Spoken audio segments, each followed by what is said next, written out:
네, 우리 함께 말씀을 보겠습니다. 요한일서 4장 14절부터 21절에 있는 말씀.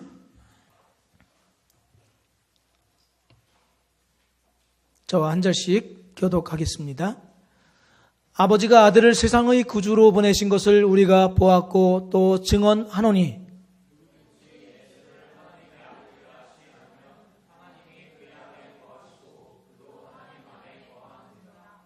하나님이 우리를 사랑하시는 사랑을 우리가 알고 믿었노니 하나님은 사랑이시라. 사랑 안에 거하는 자는 하나님 안에 거하고 하나님도 그의 안에 거하시느니라.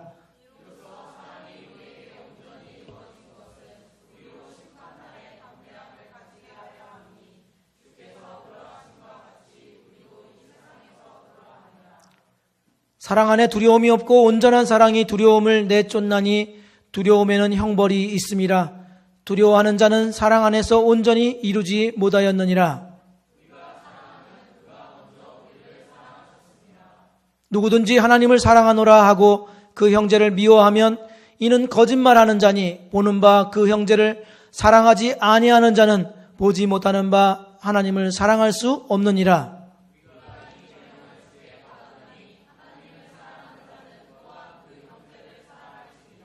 아멘. 우리 양옆과 앞뒤에 다시 한번 사랑하고 축복합니다. 인사 나누겠습니다.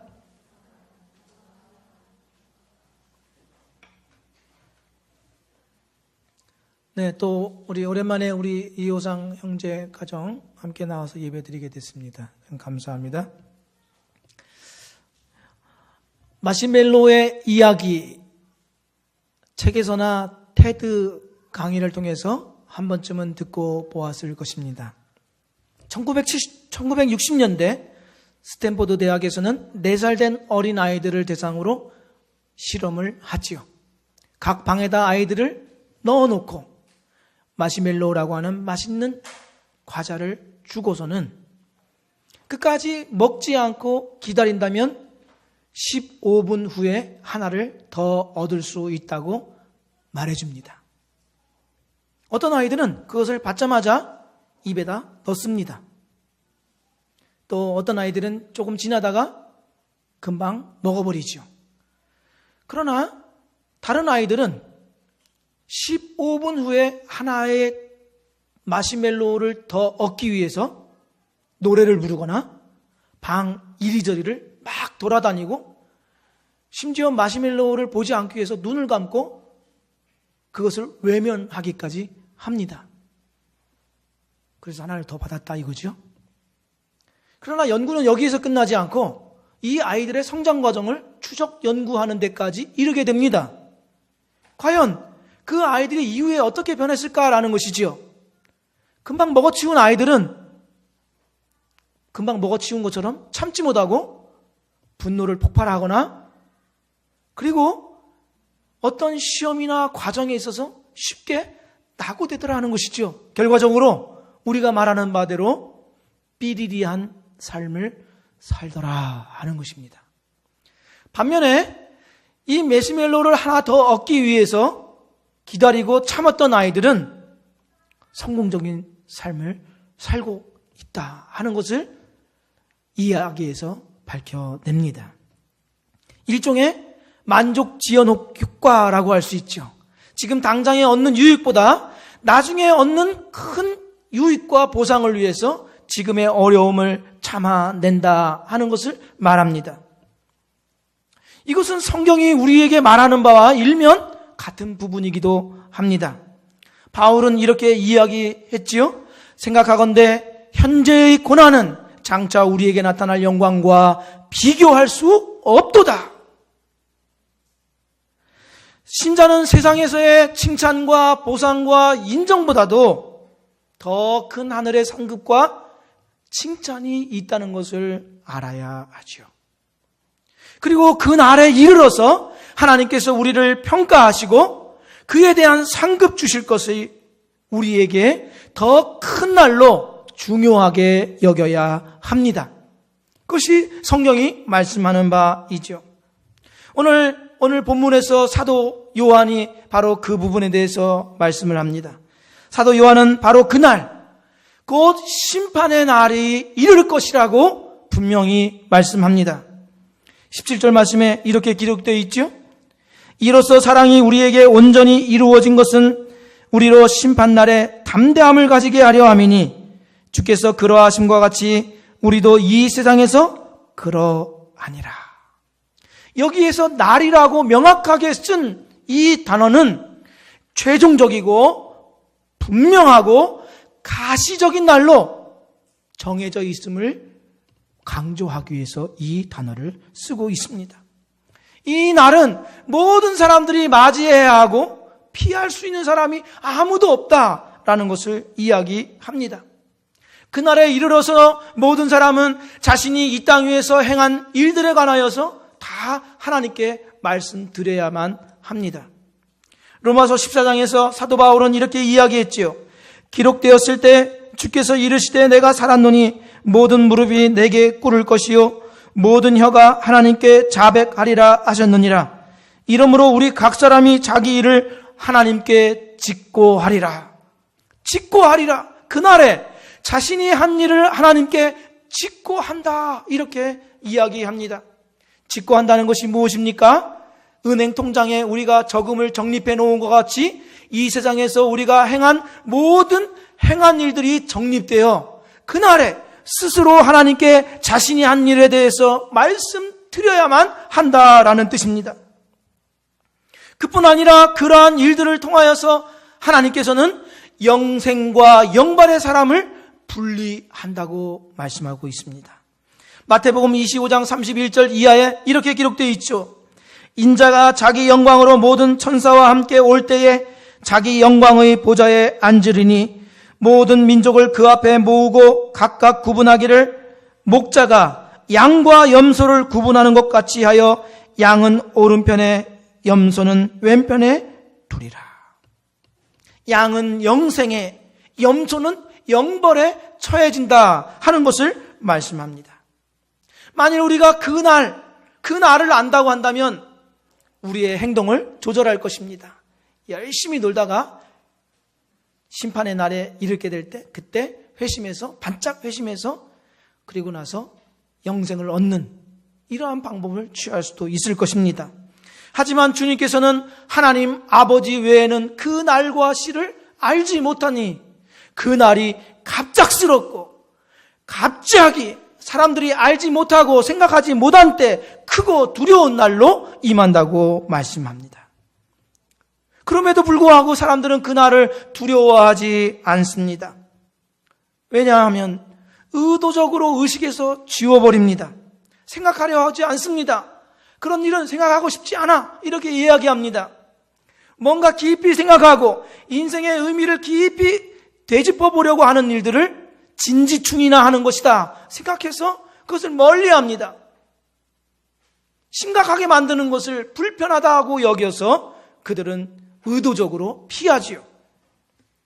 분명히 있게 될 날을 직면하지 않고 외면함으로써 그 마음의 편안함을 유지하려는 까닭입니다. 어떤 사람들은 전혀 알지 못합니다. 의식하지 않습니다. 웬고하면 죄의 특징이 무지거든요. 하나님에 관해서 전혀 알지 못하는 가운데 살아가는 그러한 죄인의 특성을 가지고 살아갑니다. 그러면서 하나님께서 자신의 인생을 평가하실 것에 대해서 전혀 알지 못하거나 외면함으로써 오히려 대담하고 겁없고 부끄러움 없이 그렇게 살아갑니다. 다만 내가 이 세상에서 무엇을 할 수 있고 무엇을 누리고 내가 무엇을 소유하느냐에만 관심이 있을 따름이에요. 제가 어느 여성에 관한 글을 읽게 되었습니다. 이 여성은 외모에 자신이 있는 그러한 사람이었지요. 이 여성이 하는 말이 애인이 있는 남자를 뺏는 것이 스릴이 있대요.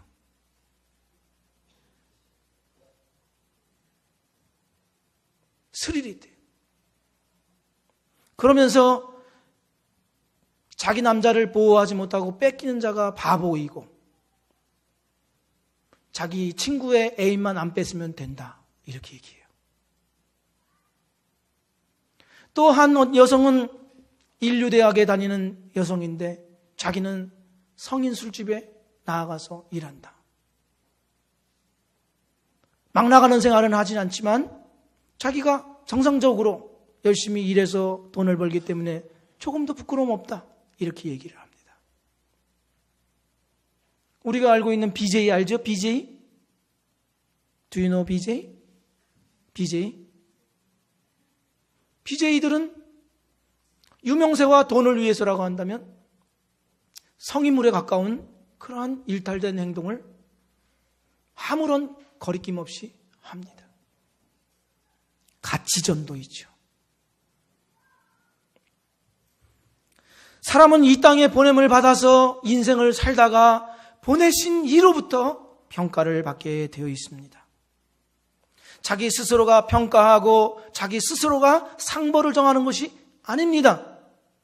다른 사람이나 이 세상이 나의 인생에 대해서 평가하고 상벌을 정하는 것이 아니죠. 사도 바울의 이 선언을 들어보십시오. 나는 여러분에게 판단을 받든지 세상 법정에서 판단을 받든지 전혀 개의치 않습니다. 심지어 나 스스로도 나를 판단하지 않습니다. 나는 양심에 걸리는 것이 조금도 없습니다. 그렇다고 해서 내가 흠이 없다는 말은 아닙니다. 나를 판단하시는 분은 주님이십니다. 그러므로 여러분은 때가 되기 전에는 아무것도 판단하지 말고 주님께서 오실 때까지 기다리십시오. 주님께서 어둠 속에 감추어진 것들을 밝히 나타내시며 사람들의 마음속에 있는 생각까지도 드러내실 것입니다. 그때 각 사람은 하나님에게서 칭찬을 받을 것입니다. 사도 바울은 사람의 인정과 평판에서 자유하다고 이야기하지요. 이유가 무엇입니까? 자기의 인생을 평가하는 것은 세상이나 다른 사람이 아니라 오직 유일하신 하나님 한 분뿐이기 때문이라고 말씀합니다. 하나님이 그의 인생을 최종적으로 판결하시고 정하실 것입니다. 그러니 신자라고 한다면 자기 만족을 위해서 살아가는 것도 아니요, 세상 사람들의 인정과 평판을 받기 위해서 살아감도 아니라 하나님의 평가와 인정을 중요하게 여겨 그 날에 이르기 전에 우리의 삶을 하나님이 보시기에 아름답게 살 수 있도록 힘써야 할 것입니다. 저와 여러분이 그러한 인생을 살기를 주의 이름으로 축복드립니다. 심판의 날이 있다 말씀하죠. 그러나 신자는 심판의 날이 이르러도 전혀 두려워할 것이 없다고 말씀합니다. 왜냐하면 예수 그리스도가 우리의 구주가 되시기 때문입니다. 14절 말씀에 이렇게 기록되어 있습니다. 아버지가 아들을 세상의 구주로 보내신 것을 우리가 보았고 또 증언하노니. 구주란 무엇을 말씀합니까? 인간이 실패한 자리에서 승리를 만들어내고 멸망할 자리에서 영생을 만들어내고 절망의 자리에서 소망을 안겨주신 분을 구주라고 말씀합니다. 어째서 예수 그리스도를 우리의 구주라고 말씀하는 것입니까? 하나님은 당신님의 성품이 반영된 율법을 세상 모든 사람들에게 주셨습니다. 그 율법을 지키도록 명령을 하셨지요. 그 율법 중에 하나라도 어기게 되면 그것에 대한 책임을 치러야 합니다.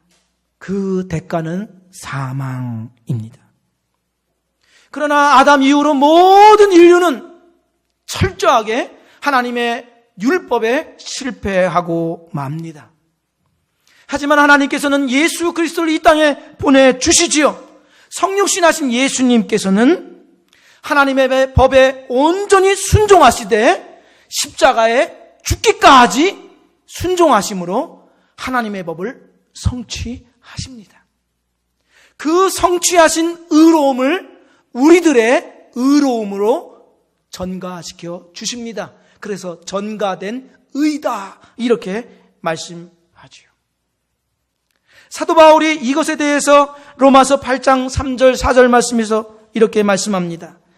율법이 육신으로 말미암아 연약하여 할 수 없는 그것을 하나님은 하시나니 곧 죄로 말미암아 자기 아들을 죄 있는 육신의 모양으로 보내어 육신의 죄를 정하사 육신을 따르지 않고 그 영을 따라 행하는 우리에게 율법의 요구가 이루어지게 하려 하심이니라. 이 말씀이 이것을 이야기합니다. 사람은 율법의 요구에 실패했으나 예수께서는 율법의 요구를 온전히 이루심으로 그 성취를 우리의 것 되게 하셨다라는 뜻입니다. 그러면 이 이야기는 무엇입니까? 하나님과 우리와의 관계는 더 이상 법적인 관계가 아니라는 뜻입니다. 법을 지키면 상을 주고 어기면 벌을 주는 그런 관계가 아니라는 것이지요. 신자인 우리는 법적인 관계를 뛰어넘습니다. 우리는 하나님과 은혜와 사랑의 관계입니다. 왜? 하나님이 우리의 아버지가 되시기 때문이지요. 예수 그리스도가 구주가 되셔서 하나님이 우리의 아버지가 되게 하셨습니다. 그래서 사도 바울은 이 말씀을 이렇게 이야기합니다. 로마서 8장 15절에 너희는 다시 무소하는 종의 영을 받지 아니하고 양자의 영을 받았으므로 우리가 아빠 아버지라 부르짖느니라. 아멘입니까? 하나님을 아빠 아버지라고 부르짖습니다. 종의 영이란 무엇을 말하는 것입니까? 율법의 판단대로 심판에 처해져서 두려움에 떠는 것을 말합니다. 신자는 양자의 영을 받았다고 하지요. 하나님을 아버지라고 부르니 하나님과 우리와의 관계는 사랑과 은혜의 관계임을 이야기합니다. 그리고 나서 사도 바울은 여기서 그치지 않고 로마서 8장에서 이러한 말로 우리에게 묻습니다. 누가 우리를 대적하리요? 누가 우리를 고발하리요? 누가 우리를 정죄하리요? 누가 우리를 그리스도의 사랑에서 끊으리요? 라고 하면서 예수께서 우리의 구주 되신 능력이 얼마나 크고 놀라운지를 보라라고 하면서 결론적으로 이렇게 말씀합니다. 그러나 이 모든 일에 우리를 사랑하시는 이로 말미암아 우리가 넉넉히 이기느니라. 내가 확신하노니 사망이나 생명이나 천사들이나 권세자들이나 현재일이나 장래일이나 능력이나 높음이나 기쁨이나 다른 어떤 피조물이라도 우리를 우리 주 그리스도 예수 안에 있는 하나님의 사랑에서 끊을 수 없으리라. 우리 예수 그리스도의 구주 되신 은혜가 얼마나 큰지 알라. 신자를 시비하여 넘어뜨릴 것은 아무것도 없다. 어떤 날이 와도 어떤 일을 당해도 어떤 상황에 맞닥뜨려진다 할지라도 심지어 심판의 날에 이른다 할지라도 두려울 것 없다. 하나님이 너희의 아버지가 되신다고 하는 이 사실, 변하지 않는 이 사실로 담대하고 기뻐하라. 이렇게 선언하고 있는 것입니다. 사도 바울의 이 선언을 우리가 함께 읽은 사도 요한 식으로 표현하자면 14절 말씀, 믿음으로 우리 함께 고백하겠습니다. 17절 말씀 시작. 이로써 사랑이 우리에게 온전히 이루어진 것은 우리로 심판날에 담대함을 가지게 하려 함이니 주께서 그러하신 것 같이 우리도 이 세상에서 그러하니라. 그 심판의 날에 담대하게 하셨다. 예수께서 우리의 구주가 되셨다는 말은 바로 이렇습니다. 우리가 실패한 그 자리에서 승리를 만들어내고 멸망의 자리에서 생명을 거두게 하시고 절망의 자리에서 소망을 안겨주셨다는 뜻이 바로 이것입니다. 이 사실을 우리가 무엇으로 분명히 알 수 있습니까? 예수 그리스도의 십자가입니다. 십자가 자체는 무엇이죠? 저주와 심판과 멸망, 절망을 이야기합니다. 그런데 예수께서 그 십자가를 지시자 그 절망과 멸망과 저주와 심판의 십자가가 영생과 소망과 생명으로 변화된 줄로 믿습니다. 저 2000년 전에 갈보리 언덕에서 이루신 그 놀라운 일들은 어느 누가 보태거나 빼거나 해서 손상을 입히거나 무효화시키거나 없는 것처럼 여길 수 없다. 스스로 우리를 멸망하게 하거나 자멸하게 할 수 있는 것은 아무것도 없다.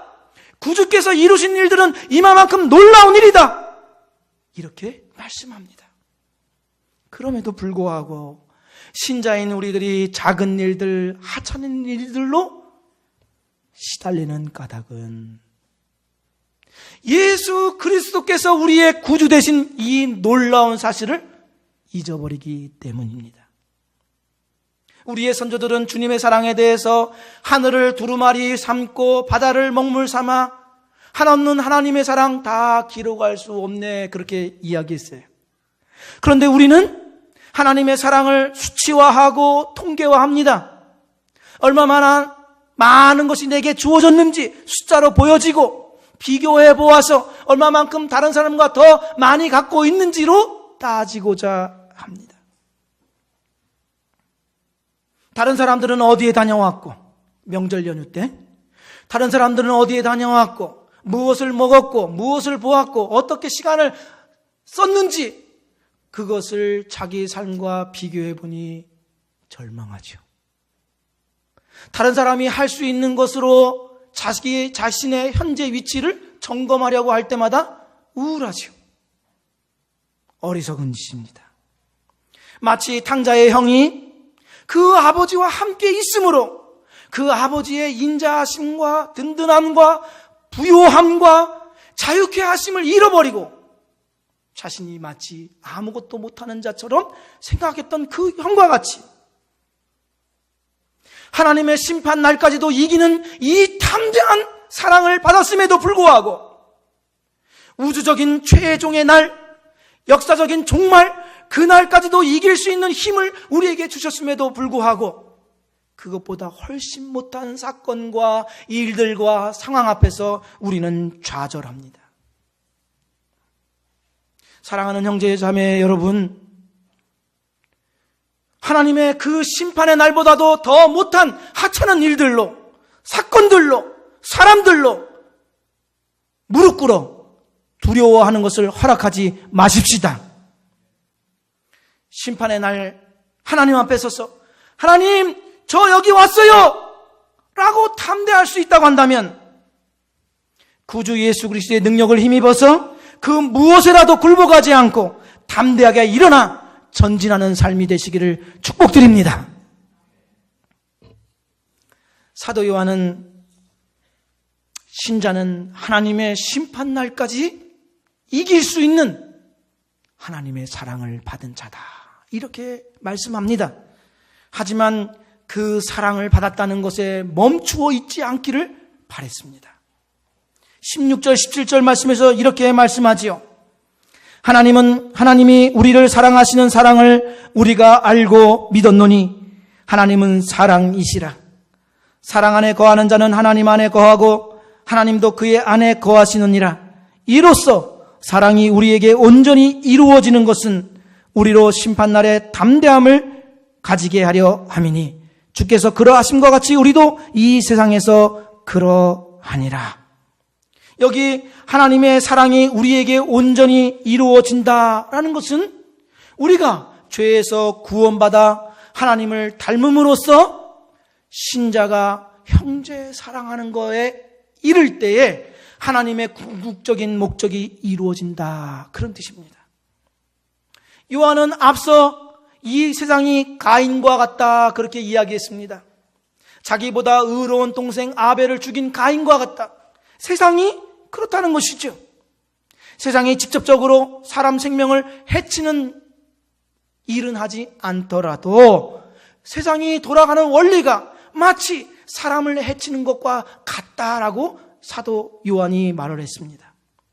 왜 그렇습니까? 모든 일의 동기와 과정과 목적이 자기 만족, 자기 중심, 결국 자기를 위한 일이기 때문에 자기를 위한 일에 방해가 되는 것들이 있다면 그것을 방해물로 여기고 없어져야 할 것으로 규정합니다.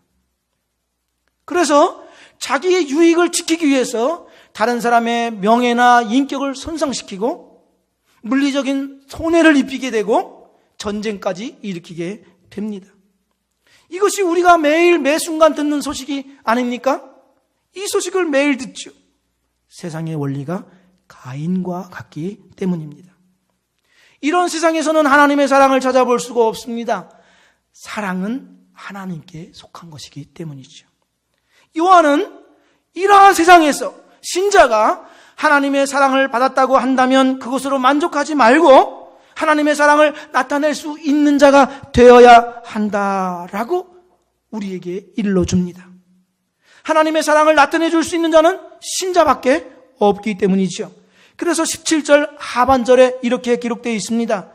주께서 그러하심과 같이 우리도 이 세상에서 그러하니라. 이 말씀, 주께서 그러하심과 같이 우리도 이 세상에서 그러하니라는 이 말씀을 매우 정확하게 설명한 성경 구절은 빌립보서 2장 5절 이하에 있습니다.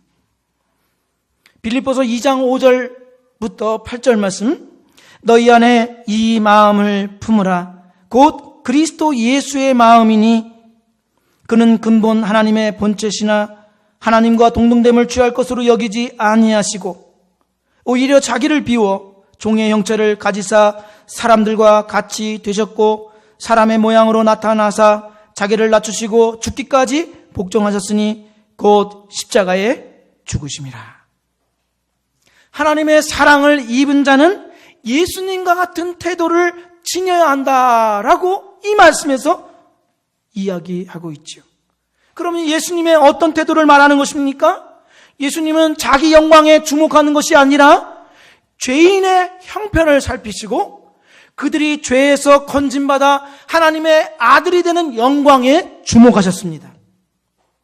그것 때문에 예수님은 사람의 모양으로 이 땅에 오셨고 십자가에 죽기까지 하셨죠. 하나님의 사랑을 잃어버린 자들에게 주목하라는 것입니다. 예수님이 그렇게 하셨듯이 너희도 그렇게 하라 라고 이야기하죠. 이 태도를 배우고 이 원리 안에 머물러 살도록 말씀합니다. 우리는 하나님의 신비한 사랑을 받았습니다. 그러나 이 신비한 사랑 안에 머물러 있기를 원하지요. 마치 변화산에서 예수님의 형체가 변화된 것을 목격했던 베드로와 같습니다. 예수님께서 베드로와 야고보와 요한을 데리고 변화산에 올라가서 천상의 모습으로 변화됩니다. 그 자리에서 구약의 대표적인 인물인 모세와 엘리야를 만나 말씀을 나누지요. 이러한 황홀한 모습을 베드로가 목격했습니다. 그러자 그 황홀함에 취해서 예수님께 이렇게 말씀합니다. 여기에 초막을 지어서 여기에 살았으면 좋겠습니다 라고 간청하지요. 그러자 예수님께서는 그 청을 거절하시고 그들과 함께 산 아래로 내려오십니다. 산 아래는 예수님을 시달리게 하는 무리들, 공격하는 종교인들, 급기야는 십자가에 못 박아 죽이고자 음모를 꾸미는 자들로 가득해 있는 곳입니다. 예수님의 의도는 이렇습니다. 신비하고 황홀한 광경과 하나님의 사랑을 목격했다고 한다면, 그 은혜를 체험했다고 한다면 그 은혜와 사랑을 가지고 소용돌이치는 저 산 아래로 내려가야 한다, 이렇게 말씀하시는 것입니다. 사도 요한이 말한 주께서 그러하심과 같이 우리도 이 세상에서 그러하니라 라는 말씀이나 바울이 말한 너희 안에 이 마음을 품으라 곧 그리스도 예수의 마음이라 하는 이 말씀들 모두가 은혜와 사랑을 가지고 산 아래로 내려가자고 하신 예수님의 태도를 의미하는 겁니다. 우리는 산 위에 있고 싶어 합니다. 하나님의 감미로운 사랑과 그 은혜 속에 푹 젖어 있기를 원하지요. 날마다 찬송이 절로 나오고 성인과 같은 삶 살기를 바라지요. 그 누구에게도 방해받지 않는 거룩한 삶을 살기를 원합니다. 그러나 하나님이 원하시는 바는 그것이 아니라는 것입니다. 황홀경에 빠져 있기만 바란다고 한다면 그것이야말로 사도 요한이 이야기하는 영지주의라고 하는 이단 사상의 주장과 다를 바 없다라고 하십니다. 하나님은 우리가 심판날에 이르기까지 그날에 그 심판을 이길 수 있는 담대한 사랑을 받았다고 한다면 그 사랑을 가지고 산 아래로 내려가 형제의 사랑의 삶을 살라고 촉구하십니다. 여러분과 제가 내려가야 할 곳은 야단법석이고 구질구질하고 섞이기도 싫은 그러한 사람들로 잔뜩 모여 있습니다. 그렇지요. 내 마음에 드는 구석 하나도 없을 수 있습니다. 나는 조용히 살기를 원합니다. 그래서 나를 가만히 내버려 두어 라고 하고 싶지요. 하나님의 신비로운 사랑과 황홀경에 취해 있기를 원합니다. 그런데 그런 혼비백산한 삶을 살 수밖에 없고 때로는 넋이 나간 채 지낼 수밖에 없는 그러한 삶에서 하나님은 너의 힘으로가 아닌 하나님의 사랑으로 사랑의 삶을 살라라고 말씀하십니다. 그런 중에 우리가 하나님의 안에 거하고 있으며 우리에게 하나님의 사랑이 나타나 이 세상도 하나님이 사랑하고 계시다는 것을 증거하는 사랑의 증거자가 될 수 있다고 말씀합니다. 세상의 소용돌이가 두려우십니까? 나는 하나님의 그 사랑 가운데 늘 거하기를 원하지만 시달리는 것들로부터 멀리 떨어져 있지 못하는 자신을 안타깝게 생각하고 있습니까? 하나님은 그렇게 살라라고 말씀하십니다.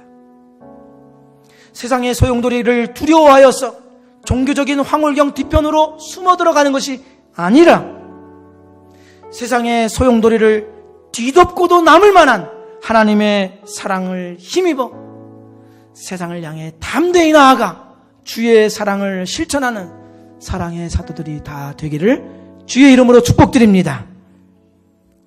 이 시간 우리 함께 기도드리겠습니다.